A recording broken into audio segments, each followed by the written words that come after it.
Bueno, vamos a continuar con el primer Congreso Internacional de Minibásquetbol. Pablito, ¿ya está Paula preparada para continuar con la charla? Sí, sí. Bueno, le vamos a dar la bienvenida a Paula Regiardo. Hola Paula, ¿cómo andás? Buenos días. Gracias a vos. ¿Todo bien? Sí, sí. Bueno, Paula, vamos a hacer un pequeño, vamos a sobrevolar su currículum. Es jugadora de básquet hace 28 años, jugadora de la selección nacional durante 12 años, tiene 5 temporadas en el básquet español, profesora nacional de educación física, entrenadora de NEVA a nivel superior y creadora en el 2015 del campus Paula Regiardo y recientemente a cargo de cursos de perspectiva de género en el deporte. Y el tema de hoy, Paula, es géneros y deporte, una transformación necesaria. Uno de los temas de mayor actualidad que tiene este Congreso. Todos los temas son de actualidad, pero este tiene, digamos, un elemento puntual que lo destaca, que es un tema de gran efervescencia a nivel social también. Entonces, bueno, ver la aplicación, como recién hablaba Diego, también de un enfoque de derechos, este tema también tiene un enlace directo en temas de discusión que hoy están muy presentes a nivel social. Bueno, muchas gracias, Agus, por la presentación. La verdad es que sí, está idealmente pensado el orden de la temática del Congreso. Viene muy de la mano, muchas cosas que dijo Diego, las vamos a seguir trabajando, de incomodarnos, de que traer este tema de género que es tan actual, y déjame remarcar que acá hay gente de muchos países, y bueno, Argentina puntualmente en las ciudades más grandes, esto está haciendo de mucha repercusión porque viene de la mano de un movimiento, ¿no?, social que está llegando también al ámbito deportivo, ¿sí? Bueno, otra cuestión que también está bueno aclarar es qué vamos a hablar, ¿no? De qué esto de perspectiva de género, qué viene a tratar, qué viene a poner en cuestión. Y exactamente lo que dijo Diego, es una puja, ¿no? Es un preguntarnos, un incomodarnos, un cuestionarnos sobre los roles y esas relaciones de poder que existen entre los roles, en este caso a través de una cuestión de género, ¿sí? Así que viene muy de la mano, me encantó la charla, vamos a tomar un montón de cuestiones porque claramente la cultura y la sociedad que queremos no es la que hoy estamos habitando, entonces también por eso es que generamos todos estos debates, ¿no? Para que sea un mundo más ameno y más para todos, ¿no? Así que bueno, voy a compartir la presentación. Vamos a ver, que tengo que optimizar todo. Ahí está. Díganme si se ve bien.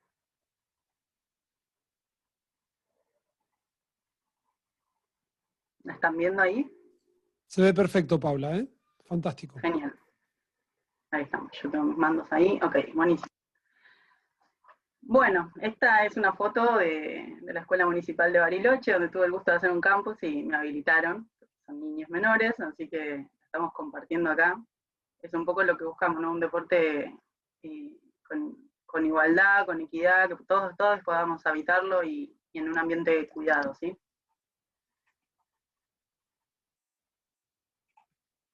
Ahí estamos. Bueno, ¿por qué es importante comprender sobre esta temática, ¿sí? Queremos espacios, prácticas, vidas en general libres de violencia, libres de discriminaciones, ¿sí? Esto también lo tocaba Diego, porque es respeto de los derechos en definitiva, porque el deporte y nosotros, pongámonos ahí como actores, actrices principales, tenemos un potencial muy grande, ¿sí? Que es esto, es la verdad es que las niñas en nuestra formación, en nuestra carrera, ponen tanto, nos idealizan tanto a veces que, ya sea en la escuela o ya sea en el club, ¿no? Esta cuestión de, bueno, este profe nos hace divertir, esta profe nos hace compartir, es un espacio de divertimiento, el cuerpo se pone en puesta ahí en escena muy fuertemente, ¿sí? Entonces creo que ahí tenemos un potencial para usar desde nuestro deporte y desde nuestra labor. Entonces ahí es donde nos tenemos que preguntar un montón de cuestiones y creo que es algo interesantísimo que la perspectiva de género nos viene a poner, que no es solo una visión de género, no es solo, bueno, ok, reconozcamos esto, no, es visibilicemos esto, reconozcamos lo que está pasando, hagamos una valoración, pongámoslo en esto, a nivel, esto es un derecho, es una un respeto que hay que tener a ciertas identidades, a todas las identidades, y también pasar a la acción. No es solo, ok, esto está mal, lo puedo ver primero, lo puedo ver, lo valoro, y después de, bueno, vamos a generar una transformación. Todo eso es una apuesta política, ¿no? Esto de la perspectiva de género no es solo una apreciación de lo que ocurre en lista descriptiva, ¿sí? Queremos pasar a la acción. ¿Para qué? Para no seguir perpetuando todas estas violencias y segregaciones. O sea, en un punto la palabra complicidad a veces suena muy fuerte, pero es poder mirar al costado, incomodarnos cuando a otra persona le está pasando algo desagradable, algo que le genera incomodidad, algo que la hace sentir violentada. Entonces, bueno, ahí es como, bueno, pongamos esto, pares, ni que hablar si hablamos de los niños que vamos a entrenar, ¿no? Pongamos esto en el tapete, pongamos esto a la vista. Porque debemos democratizar, esto es importante, acceder, ¿sí?, a la práctica, pero también mantenerme, poder desarrollarme, que sea un lugar cuidado, ¿no? Accedo y desaparezco, como decía recién Diego, tal cual, me ponen una exposición, no caigo con los elementos que debería tener, las zapatillas adecuadas, la ropa, ya me siento una persona, zapo otro pozo y me quiero retirar de la práctica. Bueno, eso nosotros tenemos que saber, ¿no? Esta interseccionalidad, ¿no? Y cómo cada privilegio, cada realidad social, cada exclusión que sufren nuestros niños, bueno, cómo podemos llevarlas para que sea un lugar habitable para todos y puedan permanecer en la práctica deportiva, ¿sí? No solo acceder a ella. Promoviendo obviamente la equidad, ¿sí? Porque bueno, toda persona, hablamos de niños en estas edades, pero toda persona merece un trato digno, ¿sí? Y que sus derechos sean garantidos, que sean respetados. Básicamente seguimos con la misma línea. Y como decía Juan, ¿no? Una frase de la oveja, pero es que yo también lo traigo de J. Cuspinera, nosotros podemos llegar a comprender lo que conocemos. No puedo analizar algo que ni entra en mi espectro, digamos. Imagínenselo, ¿cómo haríamos nosotros para corregir una técnica de tiro si no sé cómo es la técnica que hay que hacer adecuadamente? Entonces, bueno, en lo que es perspectiva de género, nosotros, por ahí la expresión que usamos, es colocarnos las gafas violetas, ¿no? Las gafas que nos permiten ver que la multiplicidad de identidades de personas, y no solo la norma, ¿no? A lo que nos educaron, a lo que estamos acostumbrados, o lo que se llama normal, natural, ¿no? Eso es como nos encasillaron en ciertos pensamientos de dos opciones, por sobre todo un pensamiento binario, pero bueno, que ahora vamos a desarrollar. Lo que yo les invito en esta charla es esto: incomodémonos, preguntémonos cosas, si ya a medida que les voy contando cosas, que vamos compartiendo desde la experiencia, desde, bueno, el indagar, ¿no? Hay mucho de autodidacta en esto, y que cuando uno lo pone en teoría, o sea, cuando hice la capacitación en la ley Micaela en marzo, pude ubicar un montón de vivencias que tuve, que me incomodaron, que me hicieron ruido como jugador, y decís, es que esto fue esto, una humillación, es que esto fue esto es violencia simbólica, esto fue... Entonces, también la teoría nos ayuda como a poner en palabras aquello que fueron vivencias, ¿no? Y bueno, y les cuento el trabajo introspectivo de que uno empieza como a reconocer un montón de cosas que no son deseadas y replicables, ¿no? Así que un poco es invitarlo a esto, a que a medida que les surjan cosas puedan poner también en el chat situaciones que no supieron manejar, que podría estar bueno charlarlas y ponerlas en común al final. Es un poco eso, compartir experiencias y ver cómo podemos seguir haciendo de nuestras prácticas un lugar más habitable. Me gusta eso, ¿no? Como que podamos estar en ellas sin miedo a nada, correr ningún riesgo. Bueno, acá les traigo una charla, salida del horno, son 6 minutitos, la charla dura mucho más. De hecho, hizo Gina Rippon, que es una neurocientífica, 70 años, de Reino Unido, hizo una charla TED hace nada, hace un par de meses, está todavía sin doblaje, así que la pueden ver en inglés. Y esta charla es de febrero de este año, pandemia de por medio, pudo dar algunas charlas también en universidades por diferentes países de Europa, pero viene a cuestionarse mucho esto de, ok, ¿qué tenemos en el cerebro? ¿Hay un género en el cerebro? ¿Cuáles eran las investigaciones que veníamos haciendo, no? Como esto que decía Diego, bueno, yo me cuestiono, y cada vez está poniéndose más en tela de juicio, esto de las etapas, ¿no? Por un orden cronológico de las edades que hay que trabajar. Bueno, esto también O sea, cuestionemos no la teoría que venía haciendo, porque la ciencia avanza, las investigaciones son otras, hay gente con ganas de cuestionarse la realidad tal cual está siendo dada y preguntarse cosas nuevas, ¿sí? No respetar el statu quo. Entonces, bueno, me parece que esto es como una base importante, más que nada porque nosotros somos la mayoría entrenadores, entrenadoras, profas de educación física, y lo biologicista, el peso que tiene en nuestra formación. Y bueno, hay que esperar este cambio, ¿no? De teorizar cosas nuevas, de que esas teorías bajen a la práctica diaria y que la diaria modifique las teorías, porque esa es la interconexión, el feedback, ¿no? de la educación. Así que un poco lo digo para ustedes, que somos formadores, que somos pares, formadoras, pero también para las niñas. Nuestras prácticas tienen que ser así de interactivas. Los autores tenían muchas ganas de demostrar que los cerebros eran diferentes y no se metían demasiado en las complejidades científicas de los hechos. Ellos querían vender esa idea de que los hombres y las mujeres eran... Si tenías anatomía de hombre, tenías cerebro de hombre, si eras mujer, tenías anatomía de mujer y tenías un cerebro femenino, y que esto no podía cambiar. Y la consecuencia... Se cortó, ¿no? Sí, Pau, sí, se cortó. Optimizar, hice a parar mi video y se cortó. Ok, le doy play de vuelta. Dale. Decía es que tenías un perfil psicológico determinado, una persona.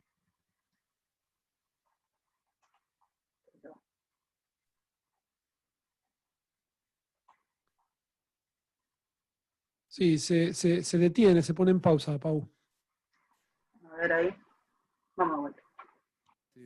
Los autores tenían muchas ganas de demostrar que los cerebros eran diferentes y no se metían demasiado en las complejidades científicas de los hechos. Ellos querían vender esa idea de que los hombres y las mujeres eran... Si tenías anatomía de hombre, tenías cerebro de hombre, si eras mujer, tenías anatomía de mujer y tenías un cerebro femenino, y que esto no podía cambiar.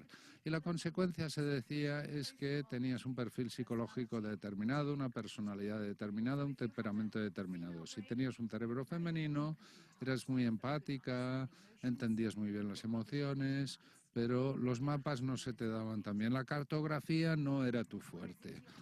Pero si eras hombre y tenías un cerebro masculino, pues cualquier cosa que tuviera que ver con el espacio y la manipulación de las cosas en el espacio se les daba muy bien, pero no sabían escuchar y no entendían las emociones. Pero ahora sabemos que el cerebro sigue cambiando durante toda la vida. Y si alguno de vosotros estáis en la educación, trabajáis en educación, en la docencia, estaréis contentos de oír esto, porque la gente aprende sin parar. Todas las experiencias que tenemos cambian nuestros cerebros. Este es un buen ejemplo de la plasticidad de nuestro cerebro. Habría muchos otros ejemplos que podríamos dar, por ejemplo, aprender a tocar un instrumento, a hablar otro idioma, diferentes destrezas deportivas, hobbies. Todo eso te cambia el cerebro. Te va cambiando el cerebro. Y eso es muy importante recordarlo, porque significa que nuestras experiencias que nos da el entorno, no los genes, el entorno, o las experiencias que no tenemos, porque quizá el mundo piense que eso no es para nosotros, pues todo eso va influyendo. Y lo que no experimentamos no cambia nuestro cerebro. La otra cosa es que nuestros cerebros, siempre hemos pensado que el cerebro, tenemos una imagen determinada del cerebro como un sistema de procesamiento tremendo y pasmoso, pero impermeable. Siempre hemos pensado que el cerebro era bastante impermeable, pero los estudios recientes demuestran que no, que los cerebros resuelven problemas, pero son sensibles al contexto, a las instrucciones, a las expectativas circundantes. Y este es un ejemplo de un proceso que se llama amenaza estereotipante. Es una técnica psicológica. Si le dices a alguien, mira, esto a ti no se te da bien, pero vamos a hacerlo para ver qué ocurre. O le dices al contrario, esta tarea a ti se te da muy bien, vamos a ver cómo la haces. Si los pones en un escáner y les das esa tarea, ves que los errores que cometen reflejan las instrucciones que les has dado de antemano. Si les has dado un mensaje positivo, se equivocan menos. Si les has dicho que no valen, se equivocan más.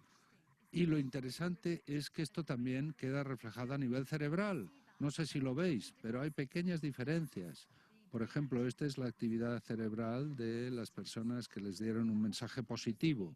Y lo que ocurre es que las áreas que tienen que ver con la tarea dada, que era una tarea espacial, pues esas áreas se activaban y la gente que llevaba a cabo esas tareas lo hacía mejor. Mientras que esa misma tarea en manos de otras personas con un mensaje negativo, las áreas del cerebro activadas eran las que se asociaban con buscar errores o controlar las emociones, estar ansioso por no equivocarse. Estos son trabajos que se han hecho en mi laboratorio. Antiguamente pensábamos que los bebés, los neonatos, que bueno, que no eran capaces de nada, que eran casi subcorticales, por así decirlos, que eran total y absolutamente indefensos. En el ser humano los bebés son más indefensos que en ninguna otra especie. Y pensábamos, bueno, que lo único que hacían era llorar por la noche, gritar, pero el bebé humano es una especie de radar fascinante. Y desde el momento en que nace, incluso antes, ya está recogiendo ondas de los códigos sociales que le rodean. Y sabemos que lo que buscan son diferencias, cosas importantes de su entorno, y rapidísimamente detectan, por ejemplo, que el género, el sexo es muy importante. Y su comportamiento lo refleja a medida que crecen. Ven diferencias entre gente. Empiezan a querer saber, ya cuando tienen de 2 a 4 hasta los 5 años, empiezan a hacer lo que yo llamo trabajos de detección de género, para ver qué es lo que se supone que hacen las niñas, qué se supone que es lo que hacen los niños y qué es lo que exige la sociedad. Es decir, esos cerebros sociales se están desarrollando mucho más rápidamente que los cognitivos.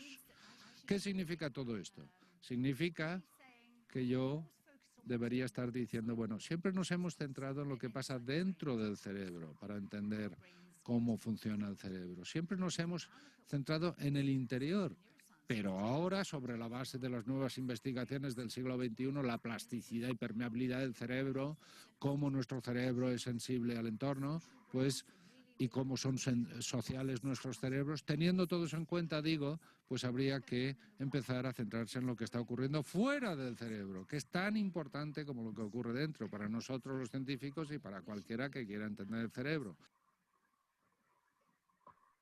Bueno, yo acá diría que no solo el cerebro, cualquiera que quiera entender a las personas, ¿no?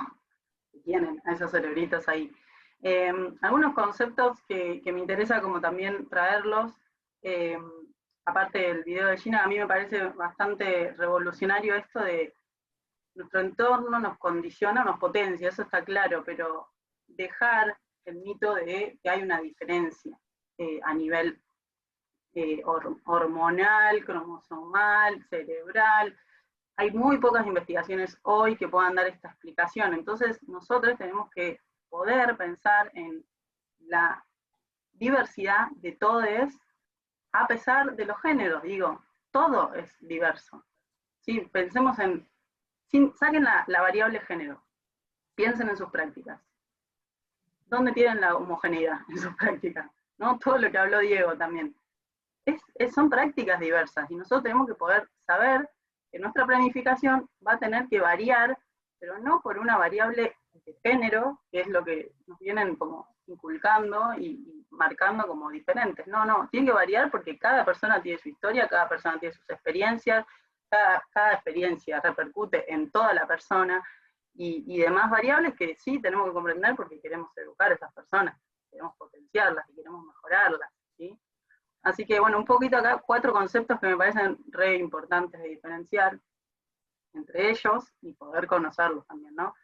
El sexo biológico es formado por cromosomas y genitalidad, ¿sí? Nosotros nacemos y el error es creer que con ese sexo biológico tenemos un género destinado, ¿sí? ¿Qué nos enseñan? Bueno, varón-mujer. Bueno, no, acá ya sabemos que hay una intersexualidad, ¿sí? Hay personas de intersex. Les paso a comentar un dato, pero es bastante gráfico y representativo. Tenemos la misma cantidad de personas intersex que personas de pelo pelirrojo en la humanidad. Con lo cual, bueno, es un número representativo, ¿no? Yo en mi vida conozco varias personas pelirrojas, 4, 5, digo, es muy habitual, más habitual de lo que pensamos. Entonces, ¿por qué esas personas no pueden estar contempladas en nuestro imaginario, en nuestra realidad, en nuestro universo de posibilidades? Bueno, hay que empezar a pensarlo, ¿sí? Después tenemos por otro lado la orientación sexual. Bueno, ¿a qué me siento atraída yo? ¿Sí? ¿Quién me atrae? Y lo mejor, o sea, lo que tenemos que pensar de esto es que nuestro universo se arma en dos posibilidades, ¿sí? Ya antes hablé, varón-mujer, no, hay una tercera a nivel biológico. Bueno, acá, ¿cuáles son las dos posibilidades? ¿No? Varón-mujer, atracción, esa es la norma, la heterosexualidad. Bueno, no, hay otras posibilidades de elección que mucho de esto, por eso lo traigo, como nos alejamos de ese ideal de persona que se pensó como centro y modelo universal, que ahora lo vamos a tocar mejor porque voy a hacer una actividad, muchas de estas personas que se salen un poco de la norma, o que sienten distinto, eligen distinto, tienen una biología distinta, ya empiezan a tener exclusiones, ¿sí? Entonces tenemos que saber que todas estas posibilidades existen y que son iguales en jerarquía, o sea, da lo mismo la que quieran elegir. Hay libertad para elegirlo. El contexto lo que hace es condicionarnos por una cuestión de ser aceptados, de no estar en un contexto que nos pueda aceptar y que nos pueda cuidar, ¿sí? Que es importantísimo en estas edades. Entonces tenemos que dar un marco de cuidado muy amplio y dando un lugar a la escucha y a poder ver, no es solo, hola, vienen las niñas, no, ¿qué pasa con esos cuerpos? La corporalidad que hablaron ahí es clave. Nosotros tenemos a las niñas en movimiento y ahí nos dejan evidencias de un montón de vivencias que tuvieron, abusos, violencias y demás, que ahora vamos a profundizar un poquito, pero me parece que nuestros ojos tienen que ser muy, muy específicos en estas temáticas, poder agudizarlo, poder profundizar, si no sabemos la temática, interiorizarnos, preguntar, ¿sí? Y sobre todo, dejar de que sea un tema tabú, hay que ponerlo en palabras, hay que tratarlo, ¿sí? Identidad de género, bueno, acá empieza por ahí las palabras un poco más, menos sabidas, si se quiere, ¿no? ¿Quiénes somos? ¿No? ¿Cómo nos percibimos? Esa es la identidad de género. ¿Cómo percibimos? A mí me gusta hablar de me siento, ¿no? No es una sensación, es una clarificación lo que tiene la persona que está sintiendo, teniendo esa percepción de ellos mismos, ¿sí? Acá ponemos en un montón de identidades, ¿sí? Que no son las conocidas, si se quieren. Bueno, estas también tienen que empezar a ser conocidas y más habituales y poder entrar en nuestro espectro, porque ocurren, ¿sí? Y si nosotros damos un lugar de cuidado y de poder expresarse libremente, bueno, vamos a ver realmente qué es lo que quiere cada persona, ¿sí? Qué es lo que desea. Obviamente las influencias son muy grandes, culturales, y esto también hay que pensarlo. No es lo mismo en qué sociedad, en qué tiempo histórico. No es lo mismo hoy 2020, en donde yo resido, que es en AMBA, que hace 10 años en Potosí, que en 10 años en un país, por ejemplo, anglosajón. Digo, todo eso va cambiando, por eso me gusta que este congreso no seamos todos de Argentina, porque la verdad es que cada quien va a tener que trabajar en su realidad y en su población, digamos, en sus habitantes del básquetbol, ¿no? Bueno, pasamos al otro concepto, expresión de género, ¿no? ¿A qué pregunta responde? A ¿cómo elijo yo presentarme al mundo? Acá les digo, piénsense en su vivencia personal o en sus prácticas, ¿cuántas veces dijeron, como, esto no coincide, ¿no? Estamos tan estructurados que decimos, bueno, esto no coincide, este peinado en esta persona no coincide, esta ropa, bueno, eso hay que empezar a desarmarlo, que nos aparece como la necesidad de etiquetar, ¿no? De rotular, porque así nos criaron, pero no, hay que poder desarmarlo, ¿sí? Expresar su género es una decisión importante y es personal. Ahora, muchas cosas de la sociedad, ¿sí? Evitan, prohíben, coartan esa expresión de género. ¿Por qué? Discriminaciones, rechazos, violencia, transfobia, ¿sí? Entonces, bueno, claro, si no, el medio no está dado para que yo pueda expresarme tal cual me considero, voy a intentar salvaguardarme, voy a intentar salirme de esos lugares que me generan cualquiera de estas 4 opciones.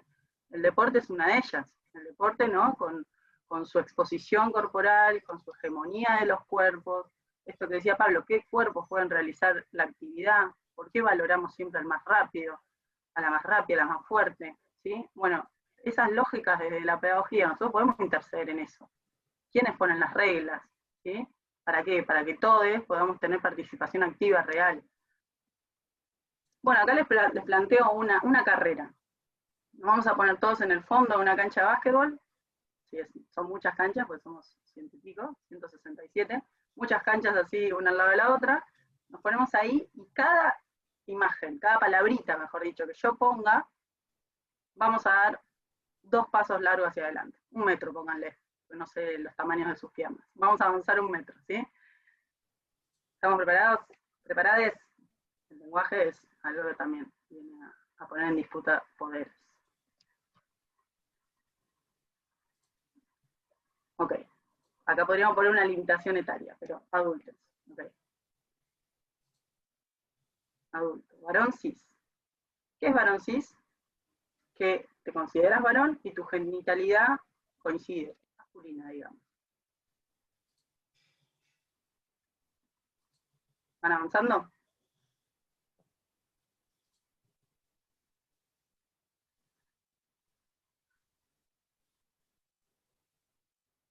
Un varón que siente atracción por una mujer.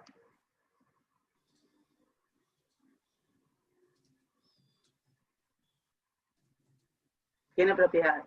No es trabajador, no es currante, no es laburador, como diríamos acá. No es proletariado.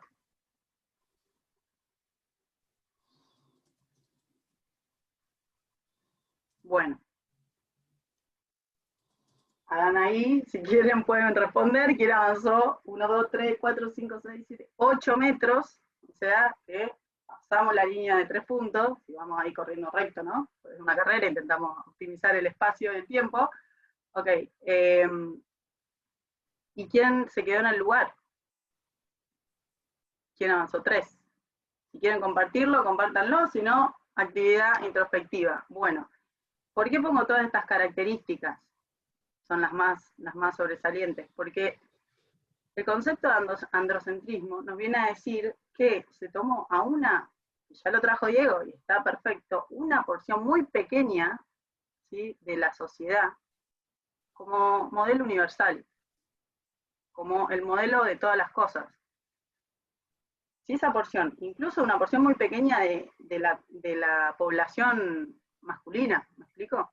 Muy pequeña, porque acá hay un montón de exclusiones que se generan. Entonces, todo lo que esté por fuera de eso va a tener exclusiones, va a tener menos, estos son privilegios, les cuento, todos estos son privilegios porque el pensamiento universal se estructuró así. No es que en una ciudad o en otra, no. El pensamiento universal se estructuró así.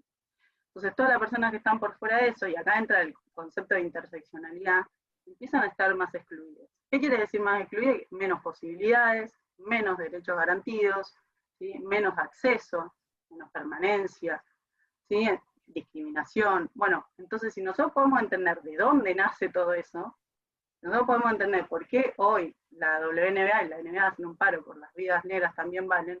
Bueno, viene de este concepto de androcentrismo, donde claramente ser afrodescendiente o blanco tiene un valor totalmente distinto. Bueno, comprender esto, revisar nuestros privilegios y nuestras opresiones, y poder entender la realidad en donde yo me encuentro trabajando, ¿sí?, con mis niñas, es un montón, ¿sí?, porque las historias en cada una de esas casas, en cada una de esas vivencias, cambian totalmente según en qué lugar estamos, porque la sociedad está así pautada.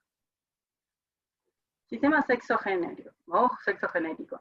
Bueno, este es un material que salió hace 2 semanitas del Ministerio de Turismo y Deporte, ¿sí?, de la Secretaría de Deporte, que son 3 cuadernillos de abrir el juego, se llama. Uno para los dirigentes, otro para los entrenadores y otro para los atletas. Y este material está al inicio de los 3 como formación teórica común. Bueno, ¿qué tiene este pensamiento binomio que le digo? Así se estructuró siempre la humanidad. ¿Qué tiene el pensamiento binario? Que se basa en pares dicotómicos. Por eso empecé con el sexo biológico, mujer-varón, después continué incluso con la orientación sexual, que puede ser heterosexual, homosexual, no entran muchas más, ¿sí?, el binarismo está ahí marcado. Ok, pero ¿qué tiene de complejo este sistema? Por un lado, que los pares dicotómicos son solo 2 opciones, ¿sí? No hay una tercera, entonces ya ahí es exhaustivo, o sea, ocupa todo el universo de posibilidades, 2 opciones. Sabemos que eso ya es muy limitante y muy sesgado, digamos, no reproduce la realidad tal cual se está dando. Y la otra es que son excluyentes, no puedo ser uno y ser el otro. Entonces a mí me encantaría que podamos borrar estos marcos, ¿sí? Naranja, verdecito, borrar la hegemonía de tanto las feminidades como de las masculinidades, y que sea todo suelto, y que cada persona sea de tal o cual forma, y agarre sus cualidades, y agarre su modo de enfrentar la vida, y ahí, bueno, capaz que en 10, 15, 20 años rompemos los géneros, disolvemos el concepto de género. No decimos más varón, mujer, hablamos del básquetbol, ¿sí? Entonces, esto es lo que quiero que vean. De hecho, ustedes van a leer y van a estar en contraposición, seguro, con lo que ustedes son, o lo que creen, y lo que ven en ustedes, lo que aprecian en ustedes, ¿no? Emocionalidad. Bueno, acá viene un montón de cuestionamientos, ¿no? Esto que decía la expresión corporal. Bueno, yo no sé cuántos varones, ¿no? Masculinidades hegemónicas están criados para expresar libremente su corporalidad, sus sentimientos, sus emociones, ¿no? ¿Cuántas veces escuchamos en el deporte a alguien que llora que parece una nena?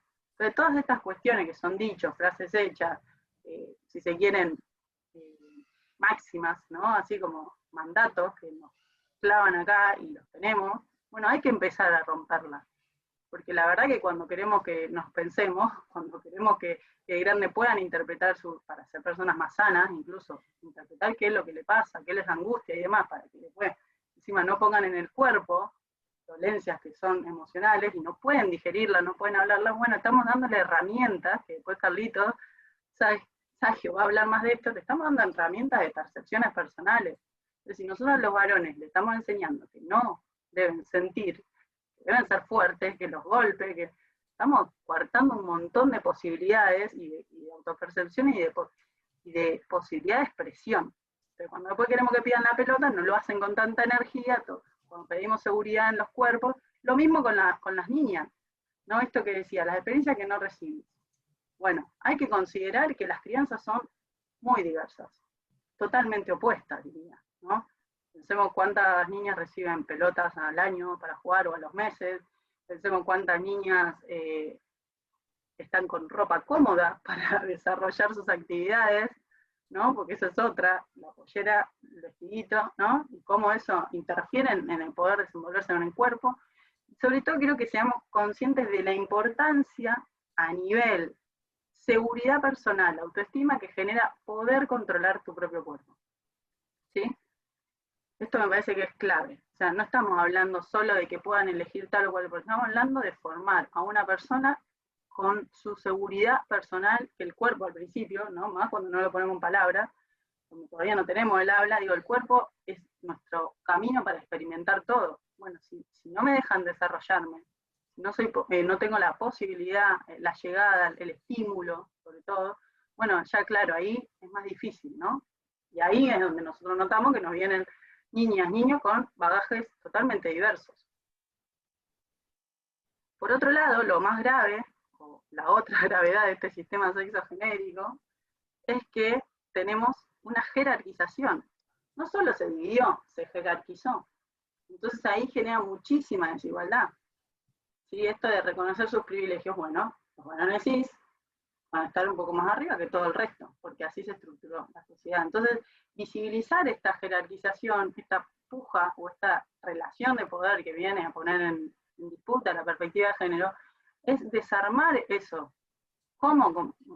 Motivando, potenciando esta discriminación positiva que se llama a quienes están aquí, pero también rompiendo los lazos de que eso se siga permaneciendo y perpetuando. ¿Sí? Hay que hacer como diferentes acciones. Bueno, la educación igualitaria, la coeducación, que se llama, ¿sí? También lo que hace es decir, ok, esto es cultural. Así como se creó, se puede desarmar. Podemos construir un mundo nuevo. ¿Qué hay que tener? Primero, no hay que tener una actitud pasiva. Hay que tener ganas de pasar a la acción. Hay que tener ganas de preguntarse cada quien sus privilegios y preguntarse si miró para el costado y notó. Por ejemplo, la máxima del básquetbol en Argentina, o gran parte, no voy a generalizar, El básquetbol femenino entrena 2 veces por semana, el básquetbol masculino 3 veces por semana. Nadie miró para el costado y dijo, che, si esto lo postergamos los años, ¿cuántos años más de entrenamiento, de estímulos son? ¿Cómo pretendemos después llegar al mismo nivel de rendimiento? ¿No? Ni que hablar de estímulos, de apoyos, de todo tipo. Entonces ahí es donde entra el poder ser equitativos, como decía Diego. No es solo la misma cantidad. Bueno, hay que ver de dónde sale cada quien. Bueno, como decía, ok, esto ya fue dado así. Yo lo que traje todo esto es para intentar comprender un poquito más de dónde viene todo esto, ¿no? Ahora, ¿qué hacemos? Hoy lo podemos cuestionar y cambiar. ¿Sí? Entonces, les invito a que se pregunten en primera persona. ¿Estoy dispuesta a incomodarme? ¿Voy a interpelar mis planificaciones, mis prácticas, mis dichos que aparte son humores, son cosas que las tenemos muy arraigadas, son formas, son costumbres, bueno, nada, años de escucharnos y de decir, voy a cuestionar mis acciones, bueno, es un trabajito. Deseo transformar la realidad, deseo ser agente de cambio, me parece que ahí creo que está, ¿no? Como es muy introspectivo meternos en esta temática, más que nada porque no sentimos que dominemos. O sea, la incomodidad que te genera el entrar a una temática que no nos sentimos, lo que nos pasa a los niños cuando queremos aprender algo nuevo, a las niñas, no lo tienen dominado.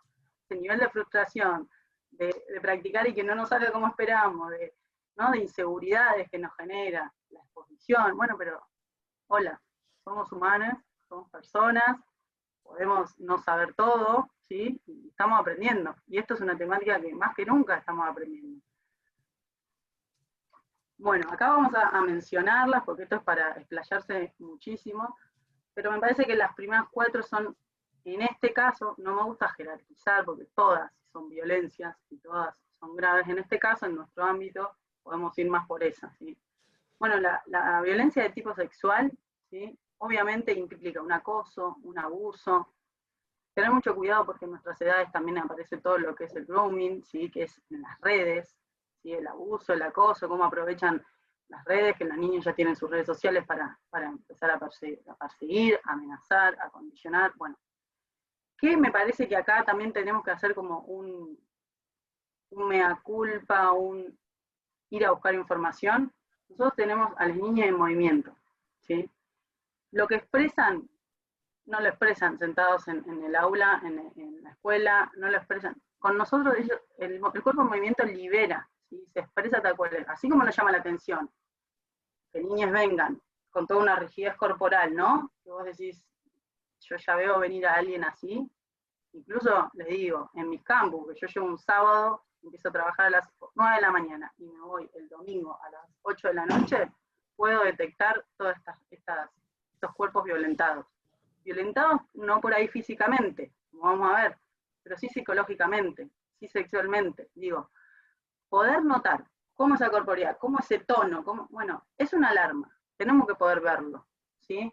Esa incomodidad, las caras, los gestos, ¿no? Como lo que decía Diego también, actuámelo. Bueno, el poder expresarte no es gratis. Hay gente que no lo puede hacer porque está en un ambiente peligroso, ¿sí? En un ambiente donde no es cuidado, donde hay violencia, y bueno, entonces todo eso se repercute en la expresión corporal. Yo tengo que poder analizar esto, poder decir, a mí me ha pasado en un campus a principio de año que dije, ¿me pueden conseguir crayones, lápices, hojas? Mañana dibujamos. Cuando empiezan a llegar, dibujamos, porque noté muchas cuestiones de estas en una niña, ¿no? Entonces digo, el dibujo nos da herramientas. Yo, por desgracia, en un cole donde trabajé, hubo un abuso de una menor, nos capacitaron a todos en esto, detectar a través del dibujo. Por eso digo, tenemos que poder tener herramientas, porque aparte, les digo, desde la normativa, si nosotros tenemos un niño viene y nos cuenta, esto sépanlo, nadie, ningún niño nos puede contar algo porque lo inventó, porque no tienen nuestro conocimiento de los hechos. Es lo que como empezó la charla. No puedo comprender algo que no conozco. Entonces, si un niño viene y nos dice algo, es porque eso sucedió. Es así, háblenlo con psicólogos. Entonces, cuando eso ocurre, nosotros no podemos no hacer nada. Es un delito no hacer nada. O sea, hace 2 años que ya se aprobó que el Estado vela por esos niños, porque el 90% de los abusos se dan en el marco intrafamiliar, familiares cercanos, familiares de la propia casa. Entonces, es un tema que tenemos que tener, por eso es tan prioritario que las instituciones empiecen a ver que esto, imagínense yo, profe de un club, que me encuentro en una situación así y no tengo un protocolo. No hay protocolo de violencia en el club. No sé para dónde empezar a correr, no sé con quién asesorarme, con quién. Bueno, diferente sería que eso esté todo pautado, para no revictimizar, para tener cuidado con cada persona de nuestra institución, que son menores muchísimo más. Digo, es mucho más grave la situación. Entonces, bueno, me parece que acá también es para otra charla, pero cómo intervenir en esas violencias, ¿no? La psicológica es cuando no hay una violencia física, pero en esa charla de Gina Rippon, les cuento para que después vayan y la vean, habla de que se activa en la misma zona del cerebro cuando hay una violencia física que cuando hay una violencia psicológica. O sea, realmente es como si fuese una violencia física. O sea, pegar en la autoestima, ¿sí? Bajar la confianza de cada niño, desvalorizarles, humillarles, todo eso es violencia psicológica. Vos no valés, ¿y por qué no? No, pará. Primero, somos formadores. Si nosotros se escuchan alguna vez en algún partido diciendo, ¿y por qué tal cosa? No, bueno. Vamos al día a día y veamos si entrenamos lo suficiente para que eso se llegue a automatizar. Sabemos que en el juego no se puede pensar, en el juego se es y uno hace lo que automatizó, lo que pudo, ¿sí? Entonces también es un feedback que tenemos que tener. No podemos estar exigiendo en los partidos cosas cuando no están realmente elaboradas. Y eso tiene que ver con una lógica en nuestro proceso, ¿sí? Digo porque a veces vemos reacciones como exacerbadas en edades tempranas que dicen, que esto es un lugar cuidado, que esto tienen que hablarse en otros términos, ¿sí? Y ahí en lo psicológico meto por ahí los lenguajes que tenemos nosotros también, ¿no? El lenguaje corporal, ¿sí? El lenguaje verbal, a veces no es qué digo, es cómo lo digo, ¿sí? Yo puedo no estar insultando, no estar agrediendo, pero mi cara es de ira total, y eso es violento. Eso genera que la otra persona se incomode, que tenga miedo, o sea, ¿sí? Entonces hay un montón de cuestiones que revisar.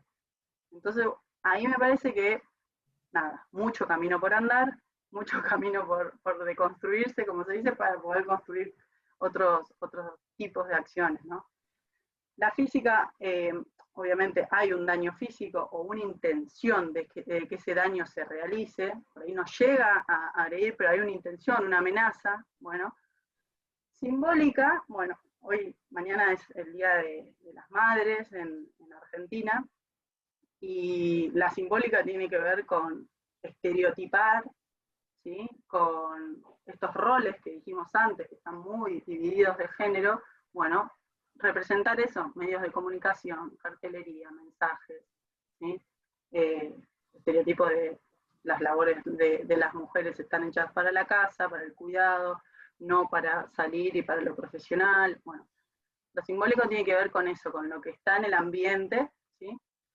Política, vamos a poner el concepto techo de cristal, no poder acceder a ciertos cargos de toma de decisiones. Y económica patrimonial, decía que por ahí en nuestras edades no lo vemos tanto, pero sí estas amenazas que a veces se hacen con la zapatilla, ¿no? De básquet, como que amenazo que me la llevo, que la rompo, que esto, bueno, eso es patrimonial. Los bienes de cada niña que sean amenazados, que sean puestos en peligro, a modo de un chiste o lo que sea, pero eso es una amenaza, sí, es una violencia que se ejerce. El iceberg, tenemos desde micromachismos, que a mí no me gusta decir micromachismo porque tiene toda una construcción más grande, y hay un montón de cuestiones, anulación, ignorar, o sea, no intervenir en una agresión entre pares, entre niños, con una burla, con un tono o un mensaje discriminador, es dejar hacer, o sea, no intervenir tiene un peso. Somos educadores, somos formadoras, no podemos hacer como que no pasa nada porque nos incomoda, porque no tenemos recursos para... Y esta cuestión que también comparto con Diego de kantiana, ¿no? Como la intención me parece que es muy importante. Por ahí nuestra intervención no es la correcta, pero nuestra intención era no dejarlo pasar. O sea, nuestra intención era que eso tenga un parate y decir, pará, vos querés que todos nos manejemos en estos términos. Y ahí la pregunta y la repregunta me parece muy importante, abrir mucho la escucha. Porque seguramente vos le decís, vos querés que nos manejemos en estos términos, y va a aparecer algo. Un niño que se maneja siempre en ámbito, en lógicas violentas, va a aparecer algo. Nosotros tenemos que estar atentos a eso. Porque va a aparecer un acá no, bueno, donde sí, ¿no? Y hay que indagar. Tenemos esa obligación, debo decirle. Lamentablemente tenemos esa obligación. No sabemos con qué nos podemos encontrar. Cada familia un mundo. Cada niña también. Bueno, hacemos algunas prácticas deseadas. Esto, que sea un proceso de enseñanza-aprendizaje, que no haya una jerarquización, nosotros somos los que sabemos, ustedes, pum, hueco vacío que los vamos a llenar. No, para nada. O sea, que ese circular de la palabra, que esa escucha, que ese aprender todo el tiempo. Si nosotros dejamos de aprender a nuestros practicantes y practicantes, estamos al horno, de verdad se lo digo. Cada vez hay que poder enriquecerse en la práctica diaria, que nos demandan cosas distintas. Necesitamos tener herramientas y cosas para poder darles una progresión, un objetivo. Pregunto, ¿cuántos en minibásquetbol? Incluso si hay algún niño que ya quiere formar parte de algún preseleccionado infantil, lo que sea, ¿cuántas veces le preguntamos por qué estás acá? ¿Cuál es tú? ¿Con qué ganas? ¿Qué te motiva? ¿Por qué venís? ¿No? Nosotros vamos con nuestra planificación sin saber cuál es el deseo de la otra persona. Bueno, ahí nos ayuda a congeniar también. Me ha pasado de que había niños que no querían estar ahí y se notaba. Son niños que molesta todo el rato, que intenta pelear, que buscan... Bueno, vení, ¿vos tenés ganas de estar acá? Y la verdad no, es que la familia necesitaba retirarla más tarde. Bueno, vamos a hablar, no pasa nada. O sea, si lo que estamos buscando es que sea feliz. Si podés amar nuestro deporte, bienvenido, y vamos a hacer lo posible para que sí, pero también abrir a la escucha. O sea, si no está disfrutando esta actividad, si es un padecimiento, y no es una mala persona, lo que pasa que en esta situación se pone a molestar porque no le interesa. Bueno, ¿qué pasa ahí? Desenmarañar eso. Ofrecerles explícitamente que tienen la posibilidad de contarnos. Darle la posibilidad de la escucha, lo que le digo. Muchas veces van a venir, ya espero les haya pasado, porque en un punto es gracioso, pero gratifica que vengan la familia a decirte, ¿se lo podés decir vos? ¿No? Como este lugar de, a vos te escucha, ¿no? Como, bueno, esa escucha hay que cuidarla. ¿Sí? Nosotros tenemos que habilitar a eso. Proponerles a nuestros jugadores que se animen a equivocarse, que sean valientes. Esto también después lo va a tocar Carlitos, pero para mí es clave lo que nos crían, cómo nos crían, ¿no? Esa niñez. Hay una charla TED muy interesante que se llama Criemos niñas valientes y no perfectas, pero tiene mucho que ver con esto. ¿Qué lugar nos dieron a equivocarnos? ¿No? ¿Qué posibilidades nos dieron de equivocarnos? O nuestra letra tenía que ser siempre prolijita y nunca nos podíamos ir del borde en el dibujito y siempre bien peinadas. Y bueno, claro, cuando nos podemos hacer actividades que del error se aprende, pero hay que poder tolerarlo, hay que poder tener tolerancia a la frustración y seguir, se complica. Y esta es una distinción producto de la crianza que yo noto en los campus y cuando trabajo con grupos diversos, y que sí, que por la crianza a las niñas les enseñan más la perfección, todo correcto. Entonces el hecho de pasar a ese lugar de valentía, ¿no? Y bueno, recuerdo una charla que fuimos a Mar del Plata, que también la organizó Juan con Velasco, que decía esto, y él había dirigido 2 seleccionados, masculino y femenino de voleibol. Y decía esto, tenés que animar a que se equivoquen, porque es que lo que ya nos viene hasta los 7 años, lo que decía Gina Rippon, a los 7 años es la edad que más o menos empezamos el deporte. Ya tenemos un chipeo tan fuerte, es difícil romperlo. Bueno, nosotros tenemos que saber que nos encontramos con esas cabecitas, con esas personitas. Entonces, a apoyarlas, a decirle, borrá eso que tenés, porque no es sano, porque el camino va por acá, porque vos podés equivocarte, porque también mostrarnos a nosotros mismos equivocándonos. Yo cuando muestro ejercicio me equivoco, y está todo bien, y lo pruebo y lo practico hasta que me sale bien mostrarlo. O sea, somos somos todas personas que podemos hacer y equivocarnos y seguir, ¿no? Como no siempre la perfección ahí como estandarte, somos procesos, nunca estamos finiquitados encima, nunca estamos concluidos. No disimular enojos, pero nuestros enojos no pueden ser desborde, ¿sí? O sea, no está mal disimular que algo no es grato, no es deseado. Digo, veo a alguien pegándole a alguien, está claro que eso no lo voy a tolerar en mis prácticas, ¿no? Y es en estos términos, no lo voy a tolerar. Es totalmente repudiable. Ahora, porque veo a alguien pegar, pego un grito y genero más violencia a la atmósfera, a la práctica, no, yo tengo que venir, si me cuesta, incluso en los partidos a veces vemos cosas que no nos gustan, bueno, hay que bajar y cuando pedimos un minuto poder poner en palabras lo que queremos hacer ahora para cambiar, poder poner en palabras qué es lo que está ocurriendo, que pasa esa acción, pero no un desborde descontrolado, ¿sí? Pero tampoco hacer como que no pasa nada, no, sí, estoy enojada, por esto, ahora, ¿no? Como estas cuestiones también son muy de nosotros y nuestra percepción y cómo nosotros creemos que reaccionamos, y también la escucha que podemos tener. Una vez piensa que reacciona de tal o cual forma y la verdad es que lo que se recibió es otra cosa.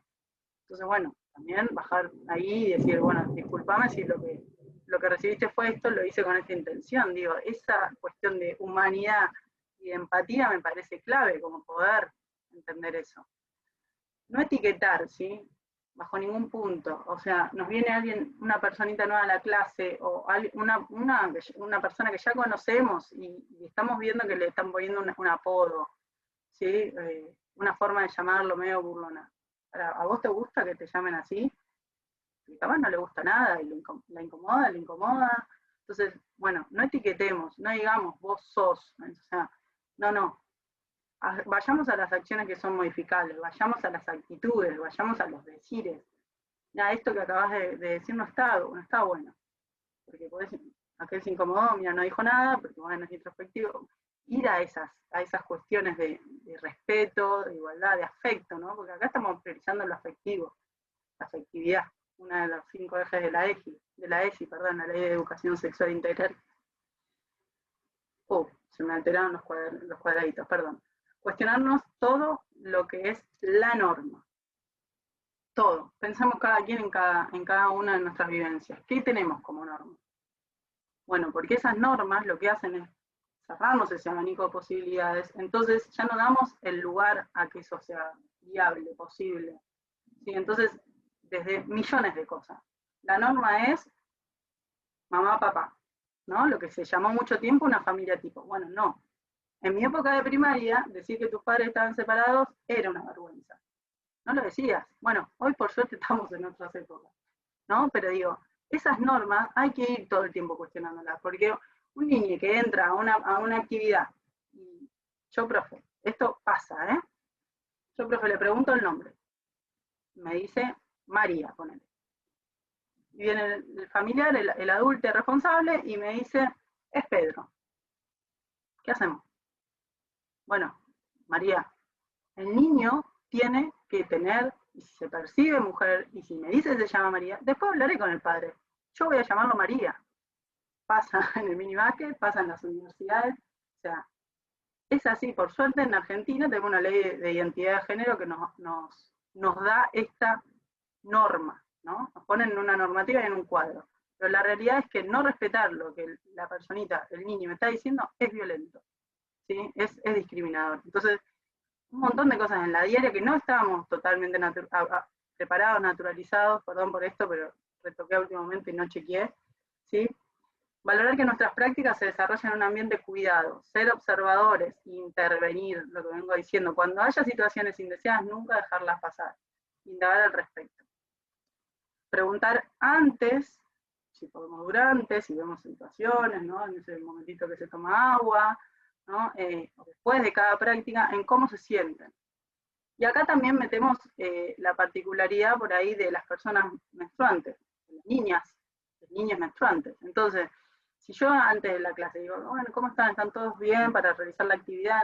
Y esto es algo habitual, normal, cotidiano para una práctica, voy a dar el lugar a que puedan decir, y mirá, la verdad es que estoy indispuesta, me vino, bueno, un montón de cuestiones, la verdad es que pasé una mala noche, la verdad es que esto, mis padres se están separando, la verdad es que mi abuela está internada. Bueno, damos un lugar, un montón de abanicos que podemos tener un cierto recaudo si esa niña está más irascible, si esa niña está más silenciosa, más aislada, como eso es lo que quiero, que tengamos un ojo para poder analizar, poder interpretar a cada personita, su mundo, ¿no? Como, qué sé yo, me encantaría que nos podamos conmover y sensibilizar por cada persona que está en nuestras prácticas. Eso es lo que deseamos, ¿sí?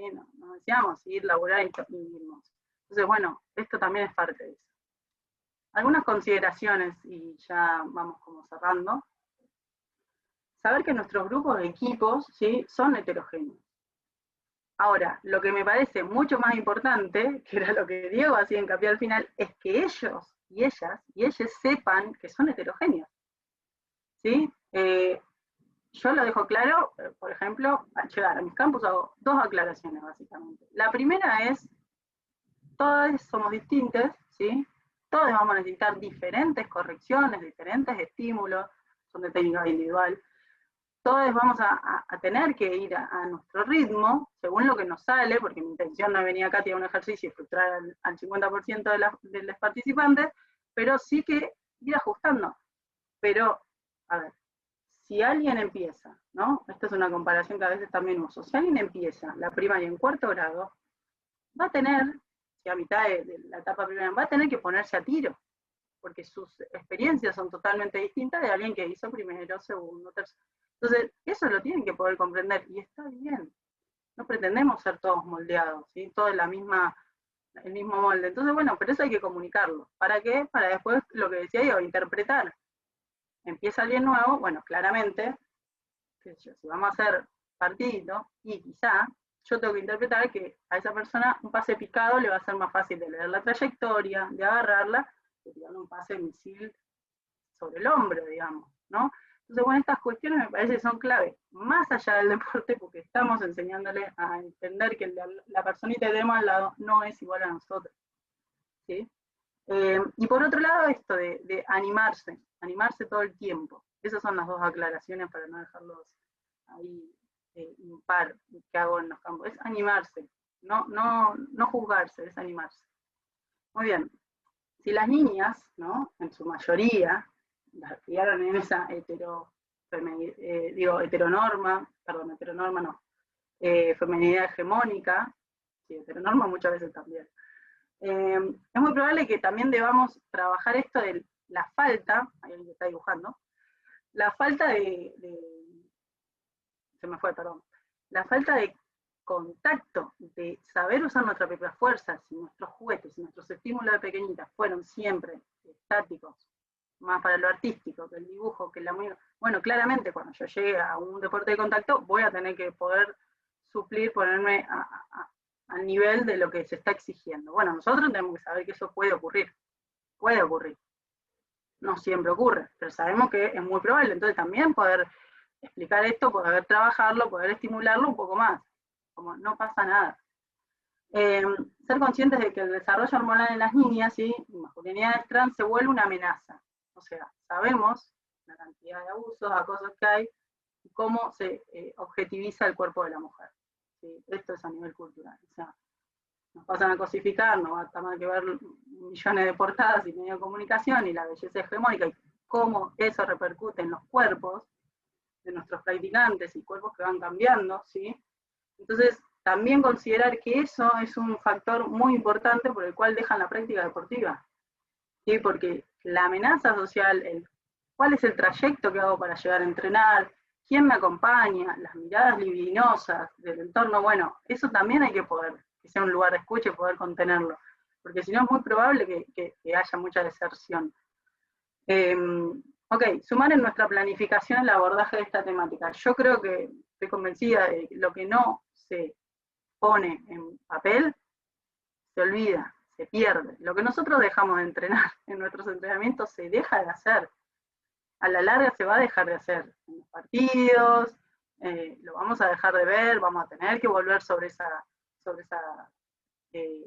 concepto técnico. También vamos a tener que volver sobre actitudes si en algún momento las prácticas se tornan más violentas. Vamos a tener que repensar sobre qué trabajos hacer, sobre qué reglas, incluso construir con ellos, qué reglas ponemos para evitar la violencia, ¿sí? Y bueno, para mí planificarlo, por eso digo, pensemos actividades lúdicas en el transcurso del entrenamiento, ¿sí? Para poder estar tocando estas temáticas, pero también pensemos en esto, en la recepción que le hacemos a la práctica, cómo le preguntamos cómo están, cómo recibieron la semana, cómo fue el fin de semana, bueno, interiorizarnos en lo que les está pasando en sus vidas, ¿sí? Pero también abordar las situaciones, ¿no? Reflexionar al final.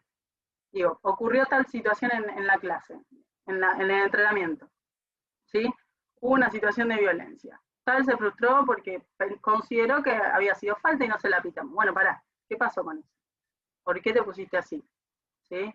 ¿Qué pasa cuando hay una acción de violencia entre pares? ¿No? Un choque, por Twitter, y alguien dice, no, pero fue a propósito, ¿no? ¿Qué pasa cuando jugamos un partido, ¿sí? Y del otro lado, ponele, básquetbol femenino, no vamos a hablar de mixto, esto pasó literal, y del otro lado hay una niña, pelo rapado. ¿Qué pasa si mis niñas, o escucho que alguna del partido, empieza a decir, es un nene, es un nene, es un nene? ¿Cómo reacciono yo? Y ahí es donde no hay posibilidad de no hacer nada, y ahí es donde sí me tengo que, sin sacarme, sin esto que sea desborde, me tengo que poner firme porque no podemos violentar a otro niño en medio de la situación de juego. Entonces, tendré que llamar a las mías, miren, la verdad es que no tiene por qué peinarse de la misma forma, la verdad es que tiene totalmente el derecho a jugar, sea niño, niña, niñe, y ustedes no tienen por qué decir nada que la pueda llegar a incomodar o violentar. Punto. Después lo hablamos, después del partido lo hablamos. Ni que cuento si esto también tiene repercusión en la grada, en la familia. Bueno, hay que ir y también abordar estas situaciones. Digo, no podemos ser cómplices de que estamos violentando a una criatura. Entonces, bueno, hay que saber cómo abordarlo, ¿sí? Hay que tener recursos, hay que saber que todos tenemos la posibilidad de acceso a la práctica deportiva, y hay que saber que no tenemos por qué etiquetar a nadie. Es una infancia que está realizando una actividad deportiva. Punto.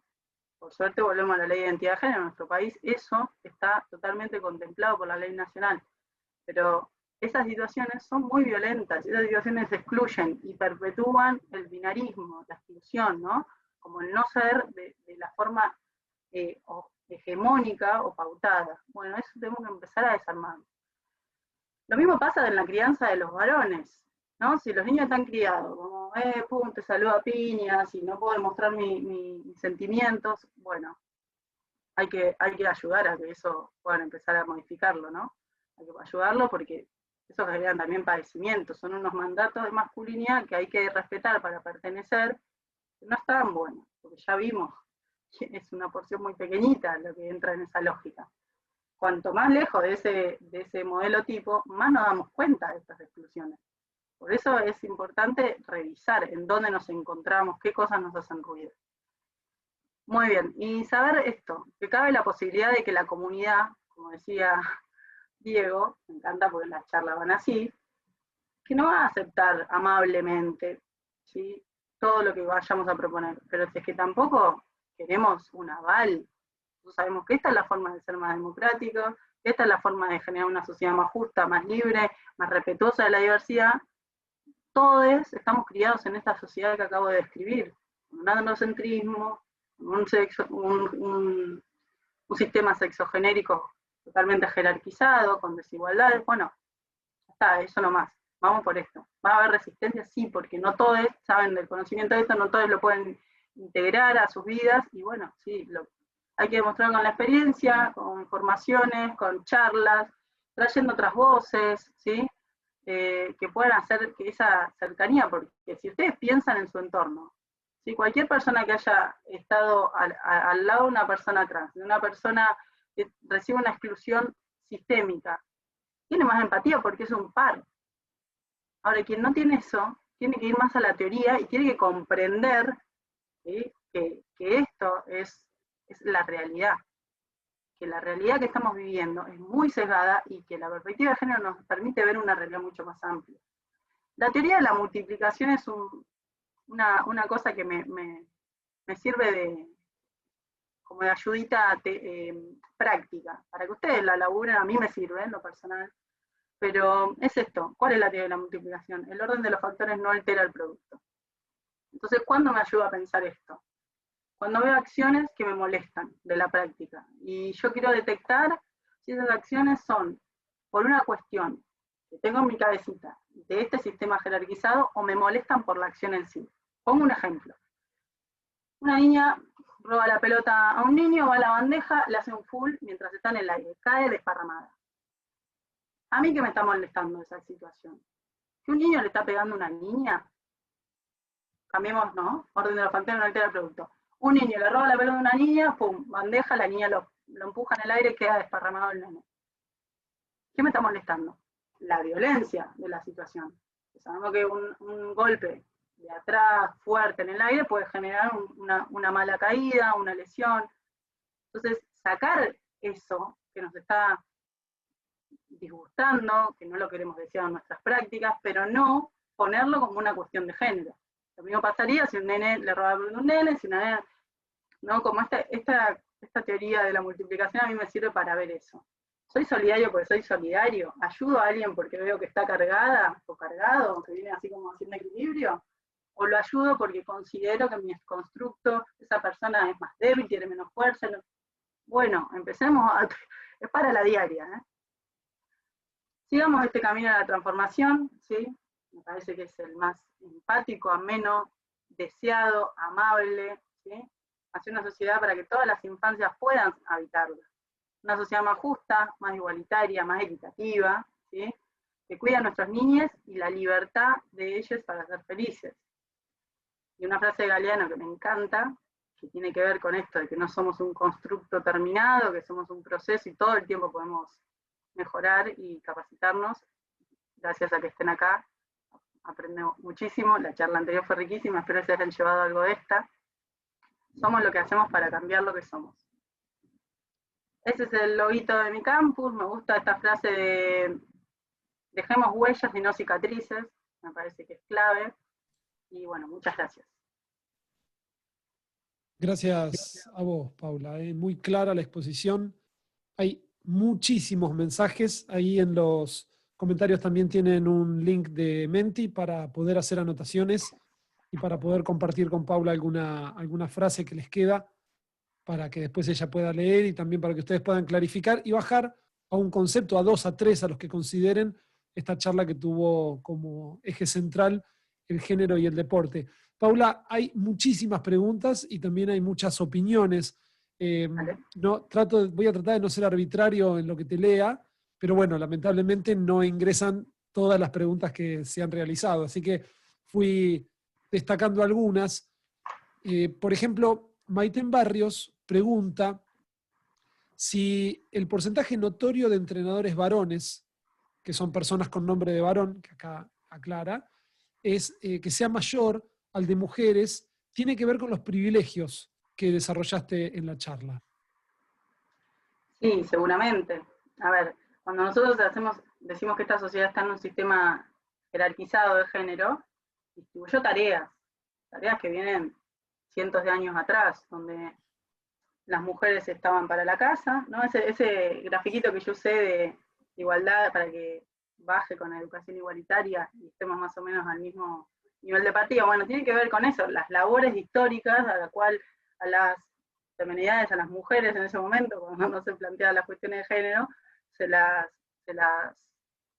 distribuía, se les daba, ¿no? No había mucha elección ahí. Entonces, cuando nosotros ahora, o las feministas, ¿no? Queremos ocupar y sumarnos a los espacios que históricamente fueron relegados, claro, por eso están las leyes de cupo. Esa disparidad se ve en todos los ambientes profesionales. Yo creo que el deporte, aparte, tiene como esta cosa que desde su conformación ya fue binario, ya fue excluyendo, ¿sí? Y ya jerarquizó totalmente.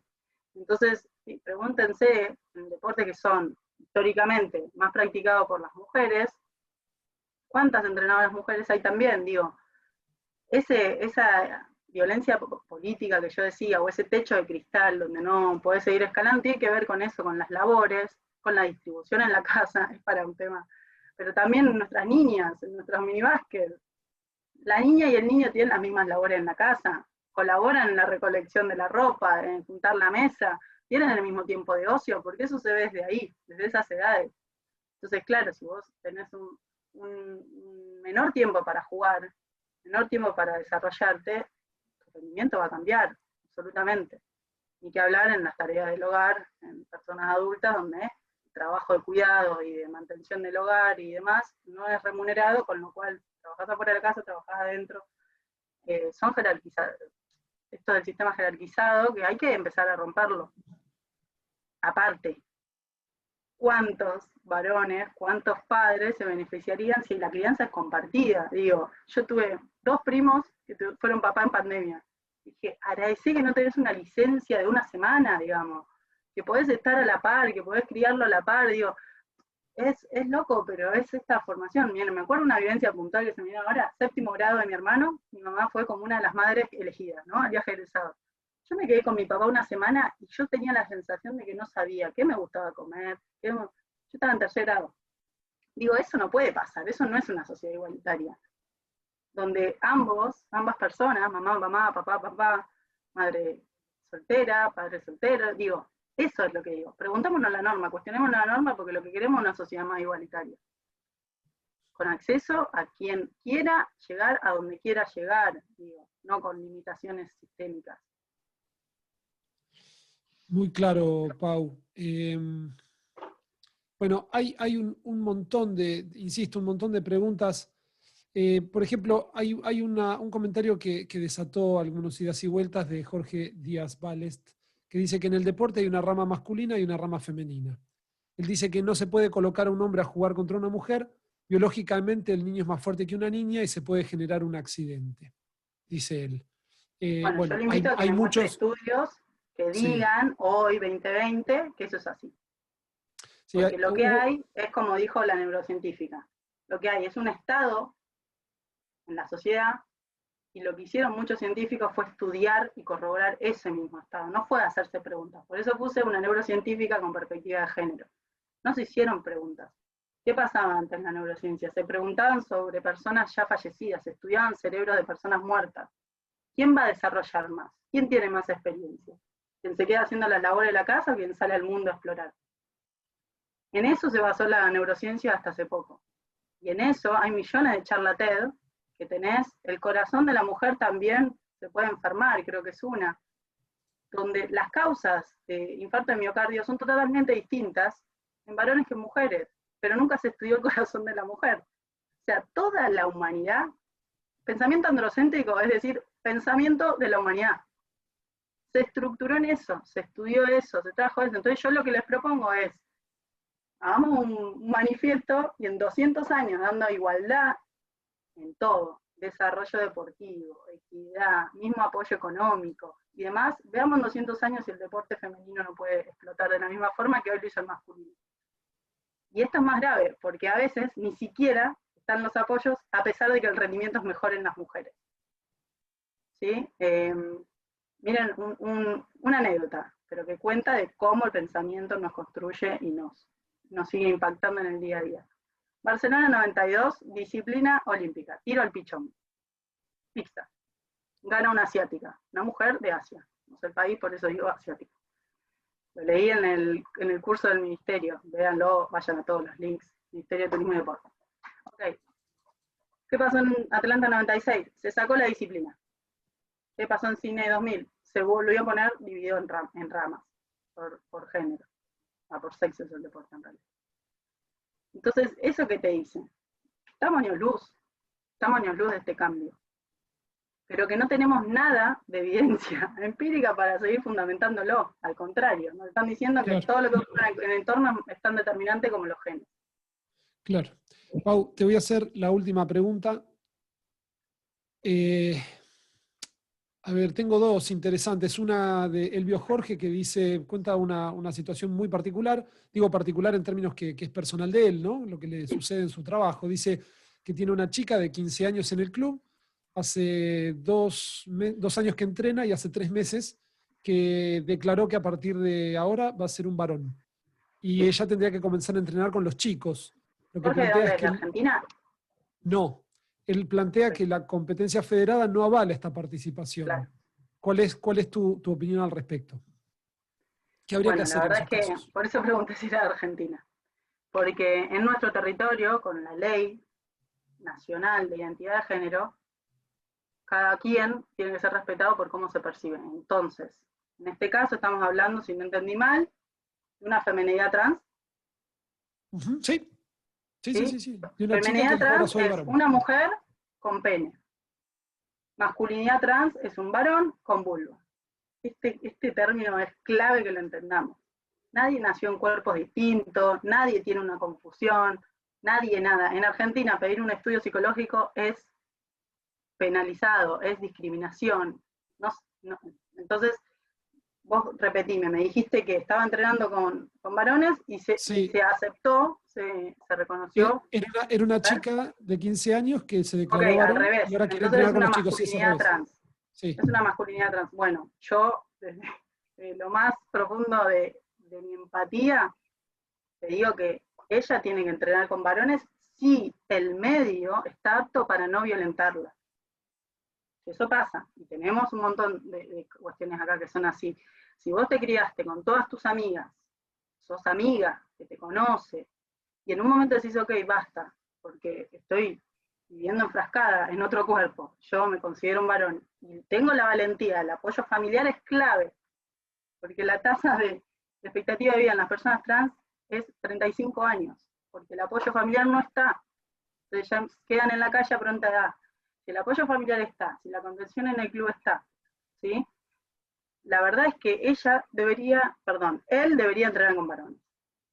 Cuando esa contención del lado, porque venimos de este masculino hegemónico, de esta violencia, de este mandato de masculinidad, ese ambiente no es ideal, bueno, la verdad es que siga practicando donde ella considere, él considere que tiene que estar entrenando, pero esto no es un cambio que se va de la noche a la mañana, necesitamos que el club pueda trabajar con las familias, ¿sí? Las infancias trans, en edad mínima, que esto nos puede pasar, necesitamos trabajar entre todos. Por eso, igualmente me interesa, si querés después contactame, porque hay abogadas en el gobierno de la ciudad que trabajan a nivel territorial en Argentina, y yo creo que por una cuestión de empatía y de deseo de que los derechos se cumplan, pueden pasar las leyes a otros, o proyectos de leyes a otros países, que esto lo trabajan, identidades y adolescencias trans, y cómo se rectifican los DNI, y cómo vamos a dar capacitaciones al club, a la universidad, en el medio que esa persona se maneje, porque si no queda muy al desamparo. La persona que encima, imagínense eso, ¿no? Imagínense la exclusión tan fuerte, que o sea, recién ahora tienen cupo laboral, recién hace 8 años pueden acceder a la universidad. Estamos pretendiendo que haya teoría y haya un montón de cuestiones cuando no le damos el apoyo, le dimos la espalda, estaban fuera del sistema muchos años. Entonces es un tema delicado, pero tenemos que tener totalmente la concepción y la certeza de que hay que respetar esa identidad. Entonces, a partir de ahí, todos los derechos que tenemos que respetar, es lo que venimos hablando de la charla anterior y ahora. Excelente, Pau. Ya estamos casi en tiempo. Te vamos a contactar con Elvio Jorge, por supuesto, porque tal vez Sí, surja un enlace súper interesante para expandir estas ideas también en otros países. Vamos a ver los Menti, vamos a presentar lo que entrenadoras y entrenadores han escrito sobre tu charla. Te digo, Paula, hay muchos comentarios agradeciendo, qué importante, imprescindible, fundamental entender estas nuevas ideas, esta nueva perspectiva. Así que todos estos pequeños textos que ha compartido los participantes y las participantes te los vas a llevar para después leerlas con tranquilidad y tener una devolución de la gente que te escuchó. Están en todos los detalles. Aún, Sí. a mí no me toca coordinar esta charla, pero yo no puedo no saludar a Paulita, porque tenemos un camino que empezó hace unos años. Yo la conocía como jugadora porque ella fue muy destacada, pero después nos empezamos a cruzar como colegas. Y yo le agradezco muchísimo que haya estado. Creo que empezamos el congreso liviano, ¿no? Pusimos el derecho y pusimos... Quiero decir, la silla es de 4D, porque si no están un poco... Pero perfecto, porque esto es lo que queremos buscar. Y por supuesto que en la diversidad de charlas,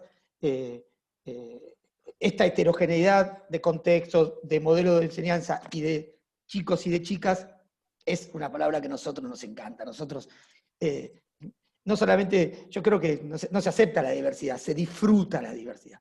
Aclaro que el manual de minibásquet que redactamos, tuvimos que aclarar, viste que tenía Paulita dos grandes miradas, recuperar el valor de la enseñanza, que vos lo dejaste muy claro, y masificar.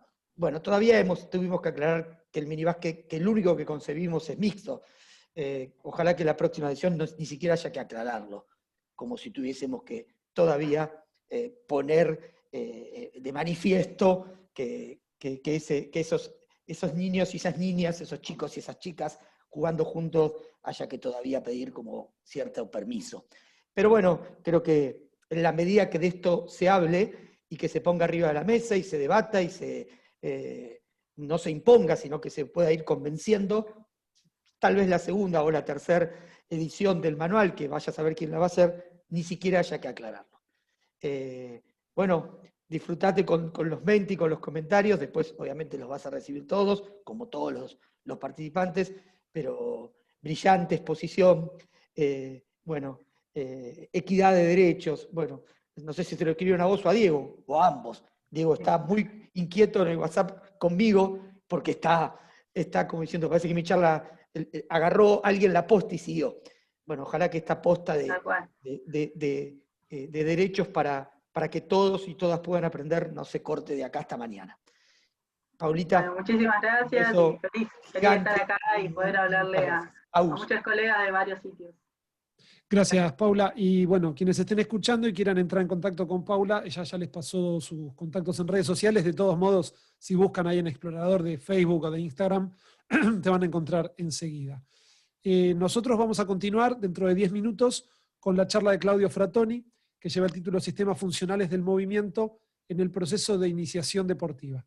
Así que hacemos un pequeño descanso. Le agradecemos infinitamente a Paula otra vez esta charla y la claridad de sus conceptos. Y volvemos en 10 minutos para encontrarnos con Claudio. Gracias.